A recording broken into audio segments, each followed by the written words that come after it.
पिताश्री, आप युद्ध की बात कर रहे हैं। क्या हिंसा ही अंतिम मार्ग है? क्या जीवन की रक्षा के लिए जीवन लेना आवश्यक है? वत्से सांझ, आपका प्रश्न सरल नहीं अपितु महत्वपूर्ण अवश्य है। युद्ध कोई खेल नहीं, यह अंतिम उपाय है जब धर्म संकट में हो और मातृभूमि की रक्षा दांव पर हो। परंतु पिताश्री, क्या देश की रक्षा वाणी से नहीं हो सकती? आखिर शस्त्र क्यों? यदि शत्रु केवल वाणी से समझने योग्य हो तो कौन माता अपने पुत्र को रणभूमि भेजे? परंतु यदि शत्रु अंधा हो जाता है लोभ, क्रोध और अधर्म से, तो फिर नीति, शांति और संवाद असफल हो जाते हैं। और तब शस्त्र उठाना ही धर्म होता है। जिस प्रकार भगवान राम ने लंका के रावण का नाश किया, जिस प्रकार अर्जुन ने धर्म की रक्षा के लिए अपने स्वजनों से युद्ध किया, ठीक वैसे ही जब देश पुकारे तो वीरों को उत्तर देना होता है। किंतु युद्ध में तो प्राणों की आहुति होती है ना।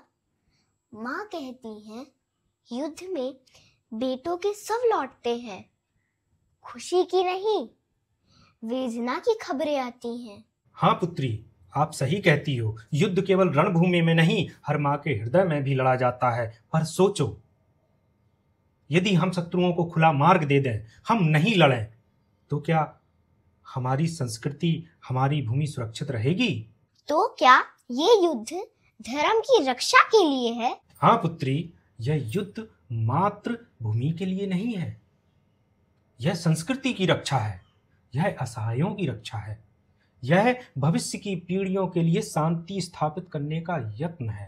पिताश्री, अब मैं समझ गई। शस्त्र उठाना यदि रक्षण के लिए हो तो यह अधर्म नहीं, कर्तव्य है। यदि उसकी संतानों के सपनों को रौंदने वाला शत्रु द्वार पर खड़ा हो तो उस समय मौन रहना पाप है और शस्त्र उठाना पुण्य है। युद्ध कोई क्रोध नहीं, प्रतिशोध नहीं, यह धर्म की रक्षा का व्रत है, यह संस्कृति की शपथ है। जिस भूमि ने हमें जन्म दिया, जिस माटी ने हमारे कदमों को सहारा दिया, जब वही भूमि हमें पुकारे तो प्रत्येक हृदय में वीरता की ज्वाला जल उठनी चाहिए। हाँ, युद्ध दुख लाता है, पर कभी कभी दुख ही वह अग्नि बनता है जिसमें भविष्य की शांति कुंदन बनती है।